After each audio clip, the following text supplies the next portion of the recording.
Paper leak कांड में एक साथ कई मोर्चों पर एक्शन है। पहला चैप्टर जांच का है, जहां सीबीआई की एंट्री हो चुकी है। पटना से लेकर गोधरा तक सीबीआई एक्शन में है। दूसरा चैप्टर खुलासों का है, जिसमें जांच का दायरा 4 राज्यों तक फैल चुका है। तीसरा चैप्टर सरकारी कार्रवाई का है, जहां एनटीए में एक्शन चालू है। चौथा चैप्टर सियासत का है, जहां दिल्ली से पटना तक फोटो वाले आरोप प्रत्यारोप चल रहे हैं। पांचवा चैप्टर विद्यार्थियों का है, जिनमें दोबारा परीक्षा को लेकर 2 राय है। पेपर लीक कांड के भंडाफोड़ के सच का पता लगाने अब सीबीआई कूद चुकी है। पटना से लेकर गोधरा तक सीबीआई एक्शन में है। पिछले 20 दिन में इकट्ठा किए गए सबूत तथ्य जमा कर रही है। पटना, गोधरा, नालंदा, नवादा, गया, दुमका, हजारीबाग, देवघर, रांची, लातूर। 3 हफ्ते पहले विद्यार्थियों ने नीट पेपर लीक कांड की आशंका में प्रदर्शन शुरू किया। 3 हफ्ते के अंदर देश के 4 राज्यों और 10 शहरों तक धांधलीबाजों के कई रैकेट का खुलासा हो चुका है। बिहार से 13 गिरफ्तार, गुजरात से 5 गिरफ्तार, झारखंड से 5 गिरफ्तार, महाराष्ट्र से 2 गिरफ्तार। नीट पेपर लीक कांड के बाद सबसे बड़ा सरकारी एक्शन एनटीए के डीजी को हटाने का हुआ है। एनटीए ने नीट में ग्रेस मार्क्स पाने वाले 1563 परीक्षार्थियों के लिए दोबारा परीक्षा करा लिया है। हालांकि नीट पीजी की परीक्षा भी पोस्टपोन हो गई है। इससे पहले एनटीए की एक दूसरी यूजीसी नेट की परीक्षा पेपर लीक में रद्द हो चुकी है।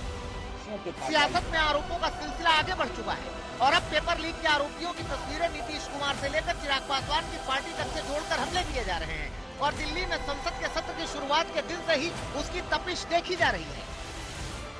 और एक चैप्टर उन विद्यार्थियों का है, जिसमें बड़ी संख्या में विद्यार्थी दोबारा नीट कराए जाने की मांग के खिलाफ खड़े होते नजर आ रहे हैं। 5 मई को नीट की परीक्षा से लेकर 24 जून को सीबीआई जांच की शुरुआत तक नीट को लेकर जो बवाल चल रहा है, उसकी कहानी में कई पेच हैं और साजिश के तार हैं, जिन्हें सुलझाने के लिए एजेंसियां जुटी हुई हैं और देश इंतजार कर रहा है। आज तक ब्यूरो। नमस्कार, आज तक देख रहे हैं आप, साथ आपके मैं हूं अर्पिता। आपको दिखाते हैं पिछले 3 हफ्ते में पुलिस की जांच से लेकर आर्थिक अपराध इकाई की जांच तक और अब सीबीआई की जांच शुरू होने तक नीट पेपर लीक कांड में बिहार से जो भंडाफोड़ हुआ था, उसमें आखिरकार चल क्या रहा है। सीबीआई ने जब से मुकदमा दर्ज किया है, उसके बाद से बिहार और गुजरात 2 जगहों पर सीबीआई की टीम सक्रिय नजर आई है। ये दोनों वही जगह हैं जहां पहली बार परीक्षा में धांधली का खुलासा हुआ था और मुकदमा भी दर्ज हो चुका था। 5 मई को पटना में दर्ज हुए मुकदमे में आर्थिक अपराध इकाई ने 13 लोगों की गिरफ्तारी के साथ जो जांच की और तथ्य सबूत जमा किए, उसे सीबीआई को सौंप दिया गया है। उधर गोधरा में भी पेपर लीक कांड को लेकर जो मुकदमा दर्ज किया गया था, उसकी जांच करने भी सीबीआई की टीम गोधरा पहुंची है।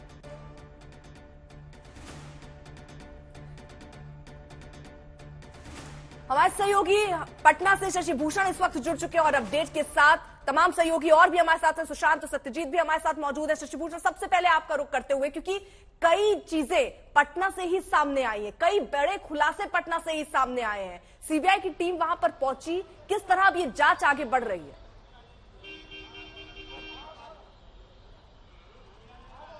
देखिए, आज पूरा दिन तो जो प्रक्रिया है उसका पालन करने में निकल गया है अर्पिता, और अब ये माना जा रहा है कि किसी भी क्षण जो सीबीआई है वो अंतिम कोरम पूरा करके ईओयू दफ्तर से निकल जाएगी। लेकिन हाँ, अब एक्शन की बारी है और एक्शन वहाँ होगा जहाँ ईओयू अंतिम कड़ी तक पहुंच चुकी थी और जिसके आगे जांच को अब सीबीआई को बढ़ाना है। कई सवाल हैं जिन सवालों का जवाब तलाशना है। सबसे बड़ी चुनौती सीबीआई के सामने है संजीव मुखिया की गिरफ्तारी। वो संजीव मुखिया जो लगातार पेपर लीक नेक्सस को बिहार में ऑपरेट करता रहा। इसके पहले बीपीएससी शिक्षक भर्ती परीक्षा में संजीव मुखिया का बेटा डॉक्टर शिव वो पकड़ा गया था। उज्जैन से उसकी गिरफ्तारी हुई थी और शिव के बाद अब खुद संजीव मुखिया की तलाश जो है वो पुलिस को है नीट पेपर लीक मामले में, माफ कीजिएगा सीबीआई को है अब आगे, क्योंकि सीबीआई अब आगे इस जांच को देख रही है। लेकिन संजीव मुखिया बेहद शातिर है। उसका जो नेटवर्क है, उस नेटवर्क के काम करने का जो मॉड्यूल है और जिस तरह उसने बिहार में पेपर लीक तो कराया, लेकिन उसका कनेक्शन सीधे सीधे झारखंड और हजारीबाग से रहा। तो अपने सातिराना अंदाज में उसने सारी चीज़ों को ऑपरेट किया है। बड़े बड़े नाम इस पूरे मामले में जुड़े हैं अर्पिता, चाहे सिकंदर यादवेंदु का नाम हो जो एक जेई के पद पे है, लेकिन उसका रसूख कितना बड़ा है कि राजनीतिक गलियारे में भी उसकी पकड़ है। बार बार वो अच्छी अच्छी पोस्टिंग लेता रहा, रांची से लेकर पटना तक उसके हर जगह संपत्ति और प्रॉपर्टी हैं। उसके खिलाफ आर्थिक अपराध इकाई जो है वो अलग से आय से अधिक संपत्ति का मामला जो है वो चलाने की तैयारी में है। तो ये कई ऐसे बातें हैं जिन कड़ियों को आगे और जोड़ना होगा, जांच आगे बढ़ानी होगी और वो अनसुलझे सवाल जो अब तक ईओयू नहीं सुलझा पाया है उसको सुलझाने की चुनौती जो है वो सीबीआई के ऊपर होगी। अर्पिता। अतुल भी हमारे साथ, हमारे सहयोगी इस वक्त अहमदाबाद से जुड़ चुके हैं, सत्यजीत भी हमारे साथ मौजूद है, सुशांत भी हमारे साथ मौजूद है। सत्यजीत, क्योंकि अब देखिए जांच की आज जैसे जैसे सामने आ रही है, जैसे जैसे ये पूरी जांच खुलती हुई नजर आ रही है, एक के बाद एक राज्य इन्वॉल्व हो रहे हैं और ये समझ आ रहा है कि ये सिर्फ एक जगह नहीं हुआ है, ये और जगहों पर भी इसके तार हैं और अब सीबीआई हर एंगल से आगे जांच कर रही है। वहां पर भी टीम पहुंची।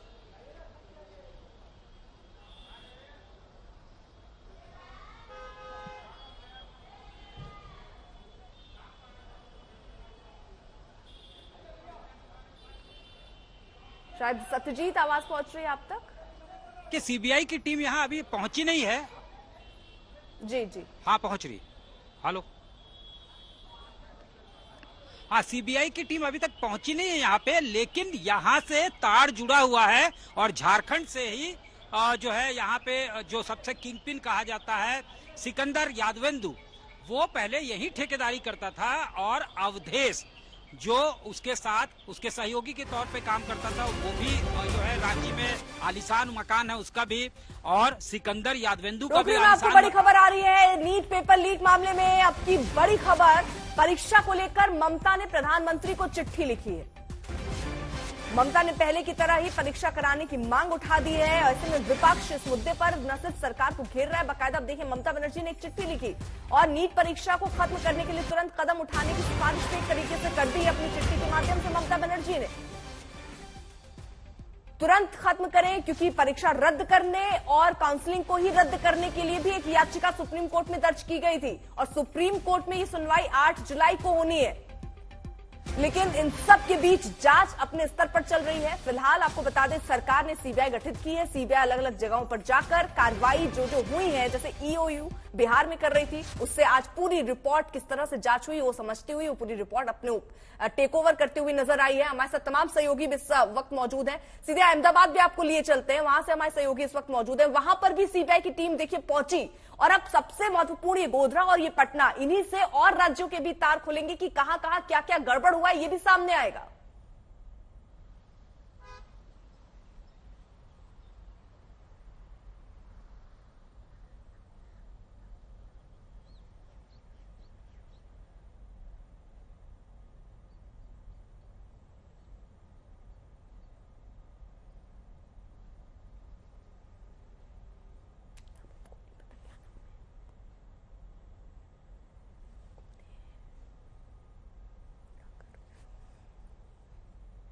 तो फिलहाल आपको बता दें अभी तमाम सहयोगी उनसे संपर्क हम करेंगे और हमारे सहयोगी अहमदाबाद से मौजूद हैं अतुल, आवाज अगर आप तक पहुंच रही हो तो जानकारी दीजिए।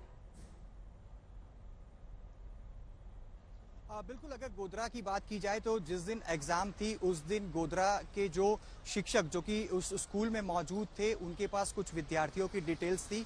पंचमहाल के कलेक्टर को जानकारी मिली थी कि कुछ बच्चों को पास कराने के लिए पैसे लिए गए हैं और तुरंत ही जिला शिक्षा अधिकारी को भेजकर इस बात की जानकारी जब प्राप्त की गई तो जो शिक्षक स्कूल में मौजूद थे, जो कि सुपरिटेंडेंट के तौर पे उनका उस दिन पूरा कार्यभार था और उनके मोबाइल में से कुछ बच्चों की डिटेल्स प्राप्त हुए थे।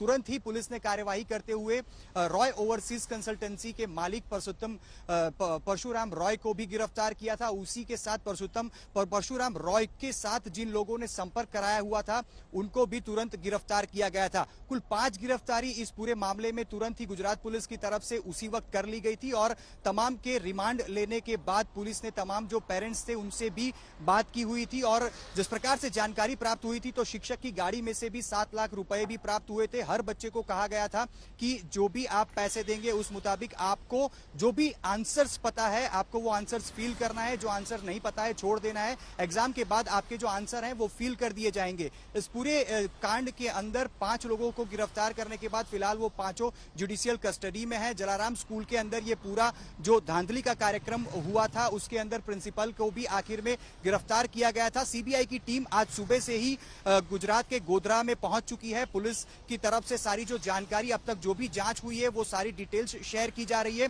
ट्रांजिट रिमांड हासिल करके जो 5 आरोपी हैं उनको सीबीआई अभी अरेस्ट कर सकती है, लेकिन ये पूरी प्रक्रिया अभी शुरू नहीं हुई है। गोधरा पंचमहाल के एसपी की तरफ से जो जानकारी अभी तक दी गई है तो सारी जो इंफॉर्मेशन और जो भी तहकीकात अभी तक गुजरात पुलिस ने की है वो सारी डिटेल्स शेयर कर दी हैं।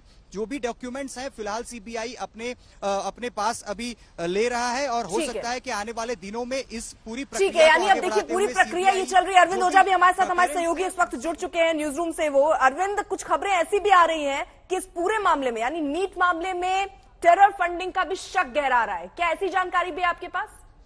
देखिए, फिलहाल टेरर फंडिंग को लेकर जो हमारे सूत्र हैं वो किसी भी इस तरह की आशंका को खारिज कर रहे हैं। लेकिन आपको बताऊं, जितने भी हमारे सहयोगी जुड़े हुए, चाहे पटना, अहमदाबाद, मुंबई, तमाम जगहों की बात की जाए, अलग अलग शहरों में अलग अलग केस आए जिसके बाद एफआईआर दर्ज की। और इसके लिए जरूरी है कि एक सेंट्रल एजेंसी इस पूरे मामले की जांच करे। इस वजह से सीबीआई को लगाया गया है। सीबीआई की एक स्पेशल टीम बनाई गई है दिल्ली में और उसके बाद वो पटना पहुंची और उसके बाद अहमदाबाद पहुंची। हम आज तक पर यह खुलासा जरूर कर दे रहे हैं कि जिस संजीव मुखिया की बात आ रही है, जो मास्टरमाइंड है, उसका नेटवर्क न सिर्फ बिहार में बल्कि पूरे देश में फैला हुआ है। चाहे वो उत्तर प्रदेश की बात कर ली जाए, गुजरात की बात कर ली जाए, हरियाणा की बात कर ली जाए, राजस्थान की बात कर ली जाए। तो ये जो नीट वाला गैंग है जिसने ये पेपर लीक में जिस गैंग का नाम आ रहा है संजीव मुखिया का, उसका नेटवर्क पूरे देश में फैला हुआ है। इस वजह से सेंट्रल एजेंसी ही इस पूरे मामले की जांच कर सकती है। जो पूरे हर स्टेट में जो एफआईआर दर्ज हुई है उसको अपने कब्जे में ले और उसके बाद एक पूरी लार्जर कॉन्स्पिरेसी क्या इस मामले में उसकी जांच करे। लेकिन आपको बता दूं कि जो नीट पेपर लीक में जो मास्टरमाइंड है संजीव मुखिया, न सिर्फ नीट बल्कि बिहार का जो टीचर का जो पेपर लीक हुआ था उसमें, बल्कि ये वो नेटवर्क है जो आपको याद होगा बीते दिनों जिस तरह से उत्तर प्रदेश में कांस्टेबल का जो एग्जाम हुआ था उसका जो पेपर लीक हुआ था उसमें भी यही सिंडिकेट है।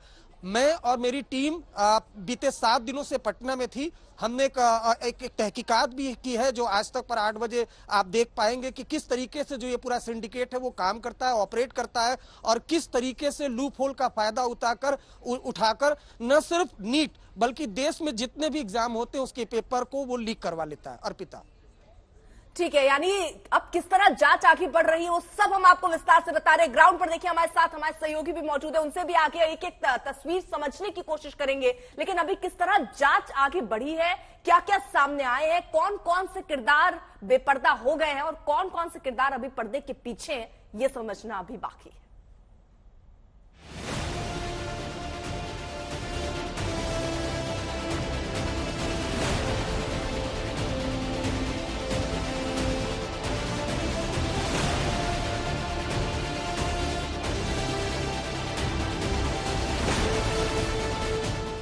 देर से ही सही लेकिन छात्रों की नाराजगी रंग लाई, उनका दबाव काम आया।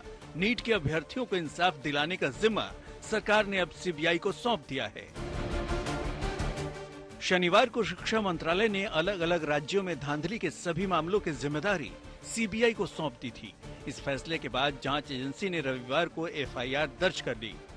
अज्ञात आरोपियों के खिलाफ आईपीसी की धारा 120 बी यानी आपराधिक साजिश और धारा 420 यानी फर्जीवाड़ा के आरोपों के तहत केस दर्ज किया है। देश भर में नीट धांधली को लेकर प्रदर्शन के बाद ये अहम फैसला है। बिहार में 19 आरोपी गिरफ्तार भी हो चुके हैं। वहीं गुजरात के गोधरा में धांधली कनेक्शन का खुलासा होने के बाद वहां भी तफ्तीश चल रही है। माना जा रहा है कि पहले एफआईआर दर्ज करने के बाद सीबीआई अब बिहार, गुजरात में अपनी टीमें भेजेगी। सीबीआई की स्पेशल टीमें पटना और गोधरा जाकर तहकीकात करेंगी। That is one very important step, and they made the decision very fast and handed over to CBI. And I just heard that CBI has filed the first FIR also. CBI उम्मीदवारों, संस्थानों और बिचौलियों की साजिश की जांच करेगी। धोखाधड़ी, जालसाजी और सबूतों को नष्ट करने जैसे गंभीर आरोपों की पड़ताल करेगी। साथ ही परीक्षा आयोजन में शामिल सरकारी कर्मचारियों की भूमिका की भी जांच होगी। अनियमितताओं की पूरी साजिश की व्यापक जांच का अनुरोध शिक्षा मंत्रालय ने किया है। इसकी इन्वेस्टिगेशन हो, और क्योंकि ये कई तार जो है एक स्टेट दूसरी स्टेट तीसरी स्टेट से जुड़े हुए होते हैं, तो Central Bureau of Investigations CBI को ये जिम्मेवारी सौंपी गई है। So people should have faith that we will find those who are responsible for this and punish them and once for all. नई व्यवस्था बनी, NTA को इन्वॉल्व किया गया, लेकिन विद टाइम उन्होंने अच्छा भी किया, बहुत अच्छा भी किया, लेकिन कुछ लगा है कि वीकनेसेस हैं सिस्टम में, तो उसको सुधारना, उनको आइडेंटिफाई करना और एक फ्यूचर की ऐसी व्यवस्था बने जो कि सिस्टम स्ट्रांग हो, टेक्नोलॉजी को इस्तेमाल करते हुए स्ट्रांग हो। CBI के सामने कई चुनौतियां हैं। बिहार की EOU टीम ने अब तक की जांच में कई खुलासे किए हैं, कई कामयाबी हासिल की है। EOU ने पुष्टि की है कि हजारीबाग के ओएसिस स्कूल का पेपर लीक से कनेक्शन है। नालंदा के रहने वाले मुख्य आरोपी संजीव मुखिया और उसके गिरोह की भूमिका की भी पुष्टि हुई है। जांच एजेंसी ने ये भी माना है कि प्रश्न पत्र की पैकिंग संदिग्ध थी, बुकलेट बॉक्स से छेड़छाड़ हुआ था। हजारीबाग के जिस ओएसिस स्कूल का नाम सामने आया है, दरअसल जो बुकलेट नंबर 6136488 जांच के दौरान मिला है, वो ओएसिस स्कूल को मिला था। ऐसे में CBI जांच का दायरा बिहार और गुजरात के अलावा झारखंड तक बढ़ने की पूरी उम्मीद है। जांच एजेंसियों को हजारीबाग के प्रोफेसर की भी तलाश है। सूत्रों की माने तो उसी प्रोफेसर ने पेपर को परीक्षा माफिया तक पहुंचाया था। धांधली की व्यापक जांच के लिए अब CBI अलग अलग राज्यों में दर्ज FIR को टेक ओवर करेगी। साथ ही जो आरोपी गिरफ्तार किए गए हैं, उन्हें भी कस्टडी में लेकर जांच को आगे बढ़ाएगी। रांची से सत्यजीत कुमार और पटना से रोहित कुमार सिंह के साथ आदित्य वैभव, आज तक। अब आगे बढ़ने से पहले आपको दिखा देते हैं कि पटना में दर्ज मुकदमे की जांच की आज कैसे झारखंड के शहरों तक पहुंची है। बिहार पुलिस की आर्थिक अपराध इकाई ने जो जांच शुरू की, उसमें हजारीबाग से पेपर लीक का कनेक्शन कैसे जुड़ा है। चूंकि ये मामला इतना बढ़ चुका है और इसके इंटर स्टेट कनेक्शन सामने आ रहे हैं, रोज नए खुलासे हो रहे हैं, ऐसे में CBI को अब क्या करना है वो देखते हैं कि CBI क्या क्या इस वक्त कर रही है। देखिए, बिहार, गुजरात, दरअसल ये CBI की विशेष टीम जो है वो गई है, वहां से जो भी सबूत जांच में अभी तक सामने आए उनको इकट्ठा किए गए हैं। अब आगे वहां से तफ्तीश CBI बढ़ाएगी। तो बिहार और गुजरात चली गई है CBI की विशेष टीम, वहां पर जाकर आज पूरे दिन ये प्रक्रिया रही, जहां CBI की टीम पहुंची, राज्यों में दर्ज अलग अलग FIR जो है उनको टेक ओवर किया है। अब उस FIR में किनके नाम है, किनकी गिरफ्तारी हुई है, किनकी होनी है, उन सबको अब नए सिरे से CBI अपने जांच के दायरे में ला रही है। उम्मीदवारों, संस्थानों, बिचौलियों की भी जांच जो है वो अब CBI करने वाली है। इसमें धोखाधड़ी, जालसाजी की पूरी पड़ताल अब CBI के हवाले है। सबूतों को नष्ट करने को लेकर भी इसमें तफ्तीश होने हैं, आगे जांच होनी है। सरकारी कर्मचारियों की भूमिका क्या रही है उसको लेकर भी अब CBI आगे जांच करने वाला है। अब देखिए, बड़े खुलासे जो EOU के हुए। पहला, हजारीबाग के ओएसिस स्कूल की भूमिका संदिग्ध दिखी है, उस पर सवाल भी उठ रहे हैं। दूसरा, पेपर की सुरक्षा के मानकों का अनुपालन नहीं हुआ है, यह भी एक बड़ा खुलासा। तीसरा बड़ा खुलासा, पेपर लीक किस स्तर पर हुआ, जांच अभी इसको लेकर जारी है। सिर्फ ये एक राज्य तक सीमित है और राज्यों तक सीमित है, यह भी अभी जांच का विषय है। संगठित अंतरराज्यीय गिरोह की क्या इसमें कोई संलिप्तता है, यह भी अब जांच होगा। लेकिन ये बड़े खुलासे अभी फिलहाल सामने आते हुए नजर आ रहे हैं नीट धांधली में, और इसी को लेकर अब CBI जो है वो जांच करेगी हर पहलुओं पर, हर एंगल पर। क्या कोई सरकारी कर्मचारी की भूमिका है या कोई अंतर्राज्यीय गिरोह इसमें संलिप्त है, इसको लेकर भी अब जांच होनी है।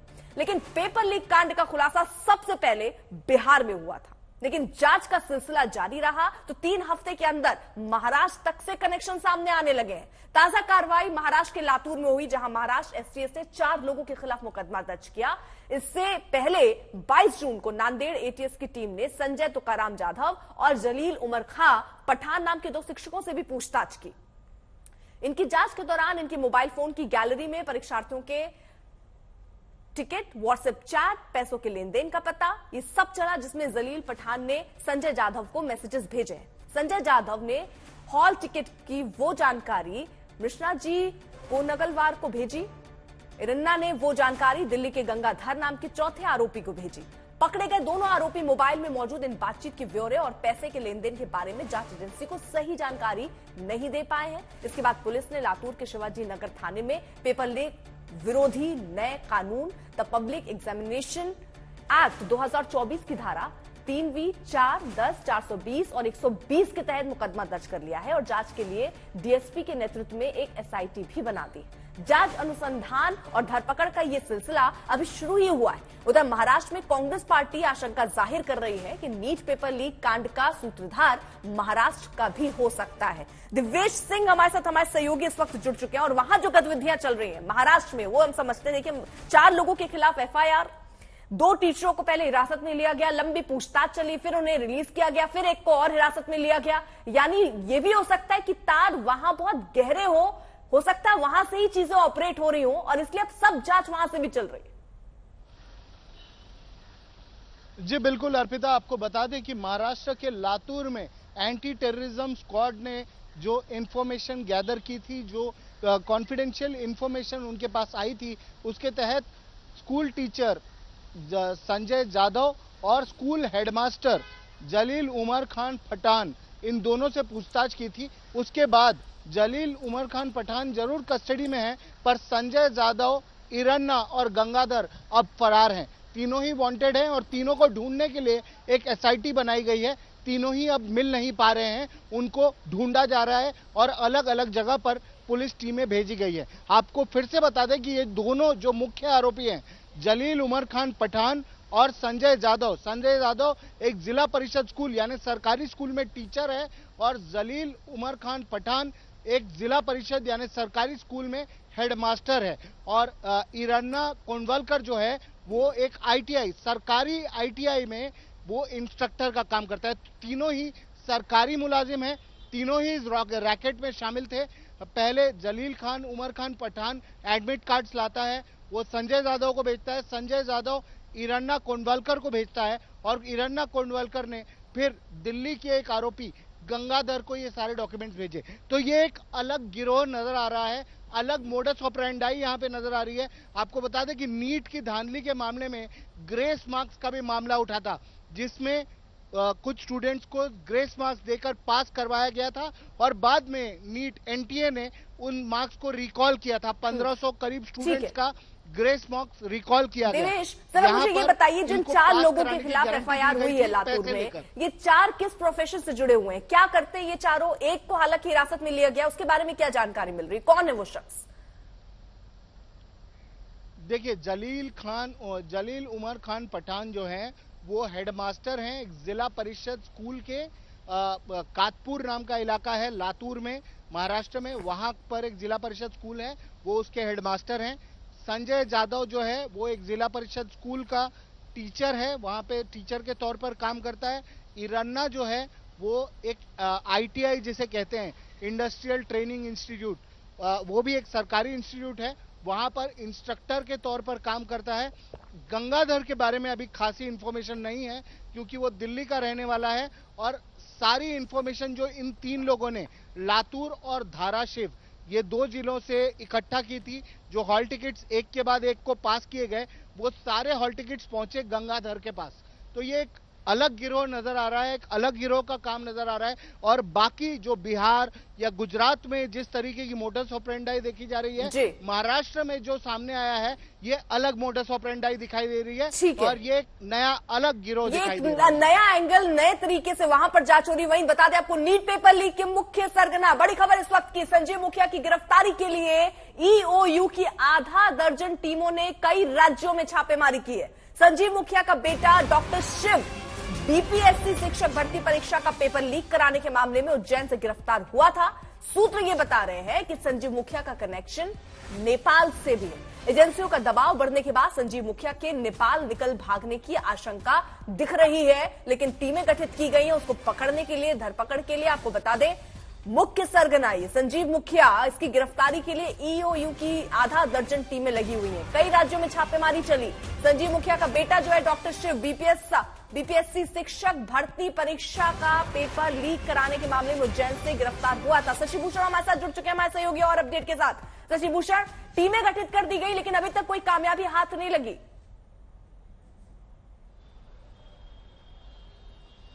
देखिए, टीमें पहले ही गठित की गई थी अर्पिता, और आज जब सीबीआई को तमाम डॉक्यूमेंट, दस्तावेज और जानकारियां, जो ब्रीफिंग है वो ईओयू की तरफ से दी जा रही थी, तो उस वक्त ये जानकारी साझा की गई, जो हमारे सोर्सेज बता रहे हैं कि जो संजीव मुखिया है उसकी गिरफ्तारी के लिए हमने कई राज्यों में छापेमारी की। जो एडीजी हैं ईओयू के नैयर हसनैन खान, वो खुद देख रहे थे इस पूरे मामले को, और डीआईजी जो हैं मनोजीत सिंह ढिल्लो, वो भी इसको मॉनिटर कर रहे थे, और अलग अलग टीमें बनाई गई थी ईओयू की तरफ से।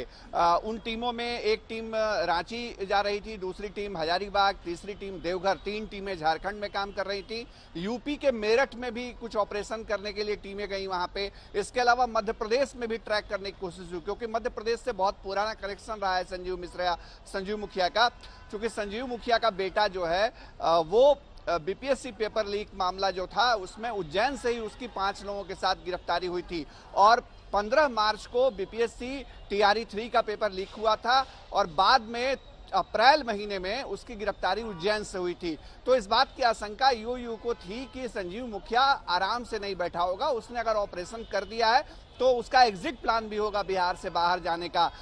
संजीव मुखिया के पॉलिटिकल कनेक्शन भी अच्छे हैं, और साथ ही साथ उसके कनेक्शन ना केवल देश भर में बल्कि नेपाल जो पड़ोसी देश है वहां भी उसके कनेक्शन है, और बिहार में जो भी इस तरह का मॉडल चलाता है क्राइम का या इस तरह का कोई नेक्सस, उसका शेल्टर या सेफ हाउस नेपाल बहुत पसंदीदा होता है। इस बात से इनकार नहीं किया सकता है। तो एक बात यह है कि जब दबाव बढ़ा है तो संजीव मुखिया शायद नेपाल की तरफ निकल भागा हो, इसकी भी आशंका है। ठीक है, आप सब रहिए जरा। देखिए, पेपर लीक कांड में सीबीआई जांच तो शुरू हो चुकी है, लेकिन ऐसे वक्त में जब संसद का सत्र शुरू हुआ, अभी नए सांसदों की शपथ भी पूरी नहीं हुई, पहले ही दिन से विपक्षी दल पेपर लीक के मुद्दे को लेकर सरकार पर हमले के मूड में दिख रहे हैं। राहुल गांधी ने तो सरकार पर निशाना साधने के लिए जो एक सोशल मीडिया पोस्ट किया, उसमें सरकार के पहले 15 दिनों के कार्यकाल की 10 कमियां गिनाते हुए उनमें से 3 मुद्दे पेपर लीक से जुड़े हुए डाल दिए। राहुल ने लिखा कि नीट घोटाला, नीट पीजी निरस्त और यूजीसी नेट का पेपर लीक एनडीए सरकार के पहले 15 दिन की घटना है। पेपर लीक की घटना पर जांच के सिलसिले के बीच सरकार और एनटीए को लेकर विपक्षी दलों ने क्या आरोप लगाए, अब जरा वो भी सुन लीजिए। यहाँ के सबसे तरक्की के रास्ते पे ले जाने की बात कर रहे हो, वहाँ पेपर लीक हो रहा हो। आप पेपर लीक जानबूझकर करा रहे हो जिससे नौजवानों को नौकरी और उनका आरक्षण उनको न मिल जाए। ये कह रहे हैं कि नीट का जो हुआ है ये लोकलाइज मामला है, जो कार्रवाई करने चाहिए नहीं होता है। आप इसलिए मैंने आपसे कहा, मेडिकल और इस तरह की परीक्षाओं का पुराना इतिहास उठा करके देखिए। बीजेपी की सरकारों में कई बार पेपर लीक हुए हैं। डॉक्टर है, किसी की जान से कोई खिलवाड़ नहीं कर सकता है। तो जो बच्चों की मांग है कि परीक्षा हो या नहीं हो, बच्चों की मांग। ये जो प्रोटेस्ट कर रहे हैं, और यहाँ पर जो गांधी स्टैचू थी और वहीं पर हम प्रोटेस्ट कर रहे हैं। मेरे बाबा साहब अम्बेडकर की वहाँ थी और गांधी जी की यहाँ थी, यानी हर नॉर्म्स को, डेमोक्रेटिक नॉर्म्स को तोड़ रहे हैं।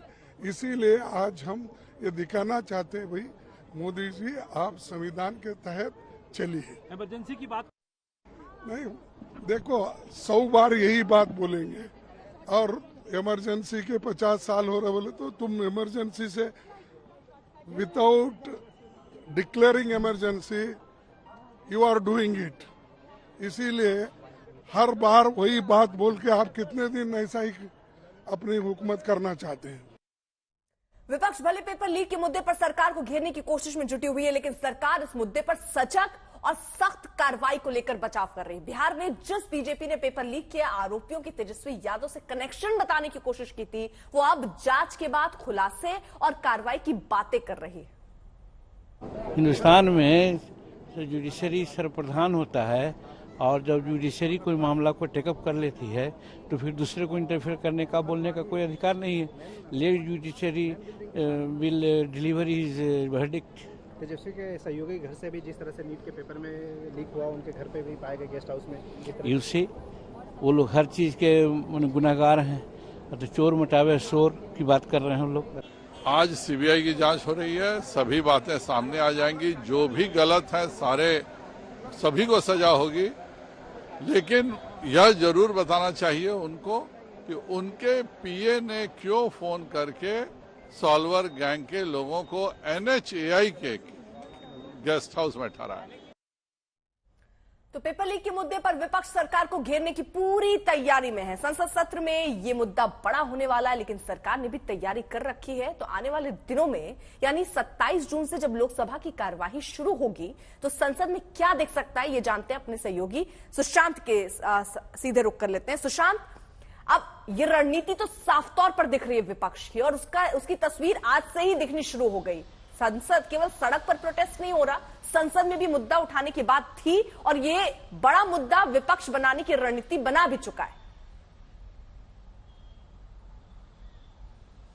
देखिए अर्पिता, मैं आपको बता दूं कि ये जो मुद्दा है ये लगभग 30 लाख से ज्यादा युवाओं के भविष्य का मुद्दा, और यही वजह है कि इस मुद्दे को लेकर के कांग्रेस और इंडी अलायंस के तमाम जो घटक दल हैं वो सरकार को घेरने की पूरी तैयारी में लग गए हैं। आज संसद का सत्र था जिसमें विपक्षी नेताओं ने सीधे तौर पर केंद्र सरकार पर हमला किया। अखिलेश यादव हो, मल्लिकार्जुन खड़गे हो, तमाम लोगों ने इस पूरे मुद्दे पर सरकार को घेरने की कोशिश की। सड़क से लेकर के पिछले दिनों जिस तरीके से देखा गया देश के अलग अलग हिस्सों में, अलग अलग राज्यों के अंदर तमाम जो स्टूडेंट्स हैं वो लगातार विरोध कर रहे हैं। उसके साथ साथ तमाम पॉलिटिकल पार्टीज भी, चाहे वो कांग्रेस हो, चाहे वो समाजवादी पार्टी हो, अलग अलग पार्टियां भी जो है वो इस पूरे मुद्दे को लेकर के केंद्र सरकार को घेर रही है। हालांकि इस बीच में आपको ये भी बता दूं कि देश भर के अंदर तमाम जो युवा और विपक्षी दल हैं वो लगातार ये कह रहे हैं कि नीट का जो एग्जाम है वो फिर से किया जाए। लेकिन दिल्ली के अंदर कई सारे स्टूडेंट्स हैं और देश भर के कई सारे स्टूडेंट ऐसे भी हैं जो चाहते हैं कि नीट का री एग्जामिनेशन जो है वो नहीं होना चाहिए, क्योंकि ऐसे में उनका क्या दोष है, क्या उनकी कमी है जिसके कारण उनको इसका पूरा खामियाजा जो है वो भुगतना पड़े। लीपोल जो है वो कहीं ना कहीं अगर देखा जाए तो एक पूरे सिस्टम में है जिसका नुकसान जो है वो स्टूडेंट्स को होता है। सीधे तौर पर उन बच्चों का भविष्य जिन्होंने मेहनत कर करके रात दिन एक कर करके एग्जाम्स के अंदर रिजल्ट लिया और उसके बाद उनको सरकारी मेडिकल कॉलेज के अंदर सीट मिल सकती थी, लेकिन अगर री एग्जामिनेशन पे जाते हैं तो उनको कहीं ना कहीं फिर से एग्जामिनेशन देना पड़ेगा, उसी मेंटल स्ट्रेस के साथ जूझना पड़ेगा। ये तमाम सवाल है। यानी संसद का जो आने वाले दिनों के अंदर सत्र रहेगा वो जाहिर तौर पर अगर देखा जाए तो हंगामेदार होने जा रहा है। बिल्कुल। और देखिए, नीट पेपर लीक कांड में अब तक मास्टरमाइंड संजीव मुखिया के नाम को लेकर सबसे ज्यादा चर्चा है, और सियासत अगर हम एक तरफ रख दें, इस संजीव मुखिया को लेकर राजनीति में भी आरोप प्रत्यारोप के दौर चल रहे हैं। राष्ट्रीय जनता दल अब संजीव मुखिया की पत्नी की तस्वीरें जेडीयू और एलजेपी नेताओं के साथ दिखाकर सवाल उठा रही है कि पेपर लीक कांड के आरोपी का बिहार के सत्ताधारी दलों से क्या कनेक्शन है। दरअसल संजीव मुखिया की पत्नी कभी जेडीयू की नेता रह चुकी हैं और विधायक के लिए चुनाव भी लड़ चुके हैं। संजीव मुखिया और उनकी पत्नी के नीतीश कुमार और एलजेपी के साथ की तस्वीरें दिखाकर आरजेडी अब एनडीए की घटक दलों पर सवाल उठा रही है। संजीव मुखिया ये कौन है? इसके लिए रॉकेट साइंस के ज्ञान की जरूरत नहीं है। मैं आग्रह करूंगा अपने साथियों से तस्वीर दिखाएं। महापुरुषों के साथ तस्वीर है। इनकी पत्नी जदयू की बड़ी नेत्री हैं, चुनाव लड़ चुकी हैं। ये आपके समक्ष तस्वीर है। ये सबूत है उनकी कारगुजारियों के। ये सबूत है कि कैसे सारे प्रश्न पत्र पहले से उपलब्ध थे। एक व्यक्ति डंके की चोट पर कहता है कि मैं दुनिया का कोई परीक्षा लीक करा दूंगा, और वो व्यक्ति खुलेआम उसकी पत्नी चुनाव लड़ती है। और तस्वीरें हैं, एक के कार्यालय को देखता है, वो वेबसाइट पे खुद अपने कॉलेज की लिख रहे हैं। जांच पूरी तरीके से चल रही है और जो भी दोषी होगा, सरकार कतई नहीं भाग रही। हम लोग के पास छुपाने के लिए कुछ नहीं है। हम लोग खुद चिंतित है। मेरे प्रधानमंत्री ने सबसे पहले संभवतः ये बातें इस तरीके से सामने भी नहीं आई थी, तब से उनकी चिंता है। सारे स्टेक होल्डर्स से बात चल रही है, भले वो पेपर लीक का मामला हो या फिर जिस तरीके से ग्रेस मार्क्स देकर कई छात्रों की चिंताएं बढ़ी हैं। इन तमाम विषयों को ध्यान में रखा जा रहा है। जांच एजेंसी भी अपने स्तर पर इन्वेस्टिगेशन कर रही है। जो भी दोषी होगा, भविष्य में ऐसी घटना ना घटे, इस बात को सरकार सुनिश्चित करेगी। तो अब बिहार में पेपर लीक कांड के बड़े आरोपी संजीव मुखिया को लेकर जो राजनीति हो रही है उसके पीछे की क्या कहानी है, ये जरा हम समझ लेते हैं अपने सहयोगी शशि भूषण से। जरा इसके पीछे की कहानी समझाइए। पहले तेजस्वी के पीए का नाम सामने आता है और अब बाकायदा ये प्रेस कॉन्फ्रेंस करके ये फोटो दिखाई जाती है और ये बताया जाता है ये तो कनेक्शन जेडीयू से बैठ रहा है।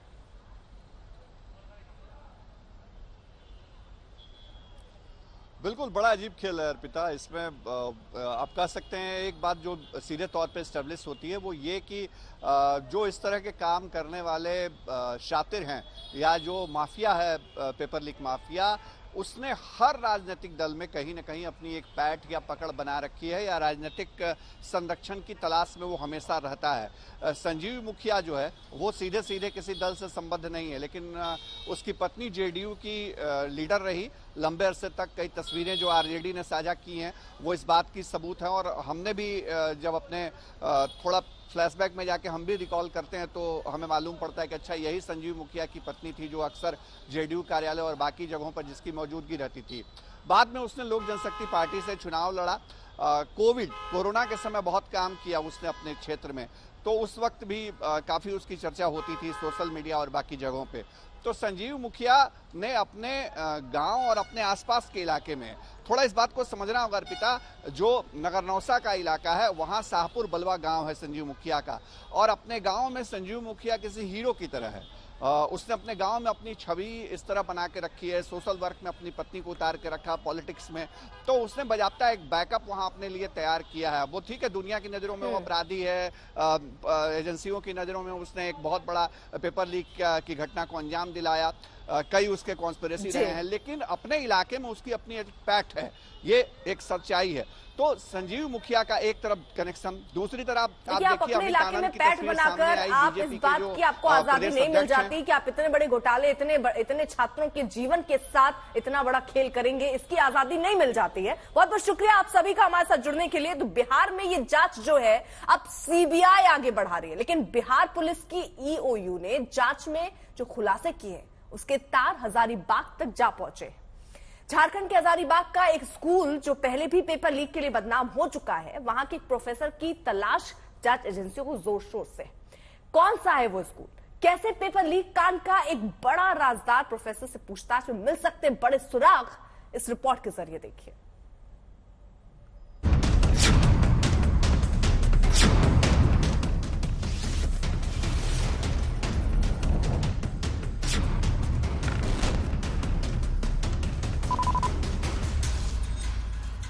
5 मई को देश की सबसे बड़ी परीक्षाओं में शुमार नीट परीक्षा के पेपर लीक की सारी कड़ियां जुड़ती दिख रही हैं।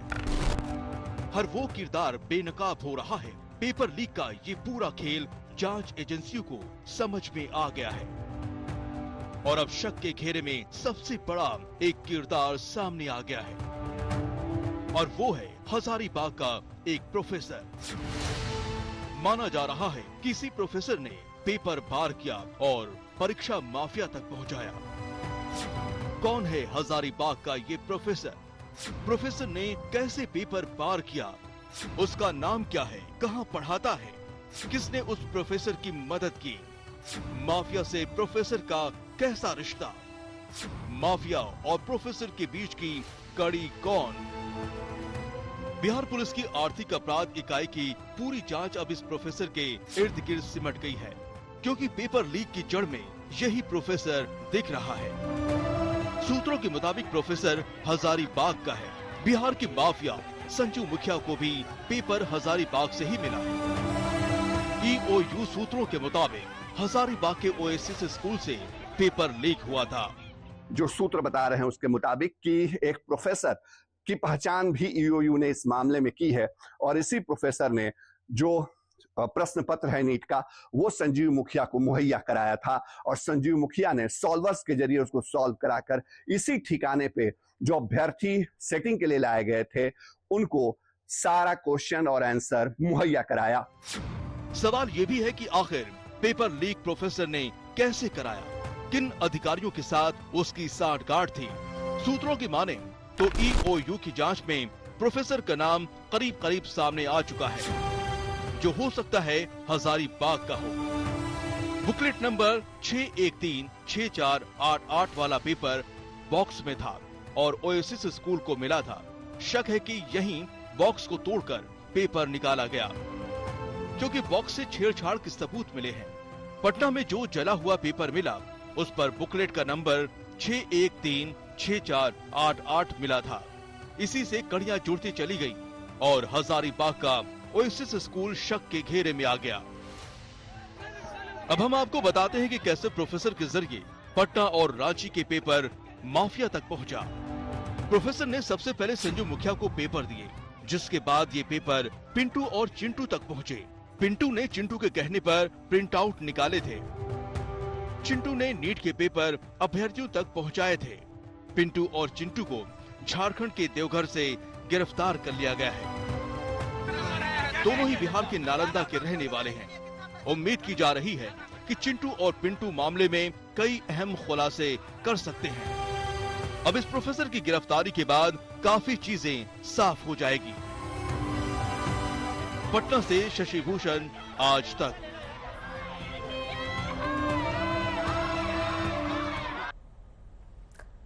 नीट मामले में अब तक की जांच में सामने आया है कि हजारीबाग से पेपर लीक हुआ। वहां से एक प्रोफेसर ने आरोपी संजीव मुखिया को मोबाइल पर पेपर भेजा। खुलासा यह भी कि हजारीबाग के ओएसएस स्कूल की संलिप्तता इसमें है। ओएसएस स्कूल के विवादों में घिरने के बाद आज तक संवाददाता सत्यजीत कुमार ने वहां के प्रिंसिपल एहसानुल हक से तमाम विवाद पर बात की। सस्पेक्ट किया जा रहा है कि इसी सेंटर से पेपर लीक हुआ और यहाँ का जो बुकलेट था उसमें टैंपरिंग पाया गया था, ऐसा जो है चर्चा हो रहा है। ऐसा जो है इस लाइन पे इन्वेस्टिगेटिंग एजेंसी काम कर रही है। जी सर, सबसे पहले मैं कहना चाहूंगा कि मैं एनटीए में सिटी कोऑर्डिनेटर हूँ। मेरा रोल बहुत ही छोटा होता है कि आराम से बैंक से टंक्स को रिसीव करना, सारे सीएस और ऑब्जर्वर्स को बैंक मैनेजर के सामने सौंपना, उसके बाद सुनिश्चित करना कि सारे सीएस और ऑब्जर्वर्स उसे कंट्रोल रूम में रखे हैं, जिस कंट्रोल रूम में का एक्सेस एनटीए के पास है सीसीटीवी के माध्यम से। वहाँ पे डिप्टी सीएस होते हैं, वहाँ पे कई सारे इन्विजिलेटर्स होते हैं, वहाँ पे रख दिया जाता है। उसके बाद हमारा काम होता है कि एक बार सारे सेंटर्स में राउंड लगाना एज अ फ्लाइंग मजिस्ट्रेट, और राउंड लगा के देखना कि कहीं कोई गलती, कहीं कोई गड़बड़ी ना हो। वो सारा काम हमने किया और एट द एंड हमारी जिम्मेदारी होती है कि सारे ट्रंक्स को कलेक्ट, सील्ड ट्रंक्स को कलेक्ट करना और एनटीए को सौंप देना। हमारा रोल बस इतना सा होता है। ये बड़ा दुखद खबर है कि इस तरह का कई सारा मैटर आया है और जिसपे कुछ लोग आरोपी हमें ही बता रहे हैं। अब बात आती है सर टेम्परिंग की। तो जो बॉक्सेस एनटीए से आता है वो 7 लेयर्स में कवर्ड होता है। सबसे पहले आप देखेंगे एक आयरन बॉक्स होता है, ऊपर से एक कूट का, गत्ते का कवर होता है, उसके ऊपर में एक टेपिंग होती है जो एनटीए की होती है। तो हम लोग जब जांचने के लिए जाते हैं तो उस गत्ते को जांचते हैं, उस टेपिंग को जांचते हैं कि कहीं कोई गड़बड़ नहीं है। तो गत्ते में और उस टेपिंग में कहीं कोई गड़बड़ नहीं पाया गया था। ये मैंने जांच किया था, बैंक मैनेजर ने जांच किया था, सीएस ने जांच किया था और ऑब्जर्वर ने जांच किया था। जब टीम वहां से इकोनॉमिक्स ऑफेंस यूनिट की आई तो उन्होंने सब कुछ जांचा। हमने 100% कोऑपरेट किया, सब कुछ जांचा। और जांचने के उपरांत उन्होंने देखा कि एक जो क्वेश्चन बुकलेट जो 7वें लेयर में होता है, ये टोटल 7 लेयर्स में होता है। सबसे ऊपर गत्ते का कवर होता है, फिर आयरन ट्रंक होता है, उसमें 2 तरह के ताले होते हैं। एक डिजिटल लॉक जो स्वयं खुलता है, ऑटोमेटिक खुलता है, और एक ताला होता है जिसे कट करना पड़ता है, बगल में उसका एक छोटा सा आरी दिया होता है। उन दोनों को खोलने के तत्पश्चात एक बड़ा पैकेट होता है, उस पैकेट को खोला जाता है।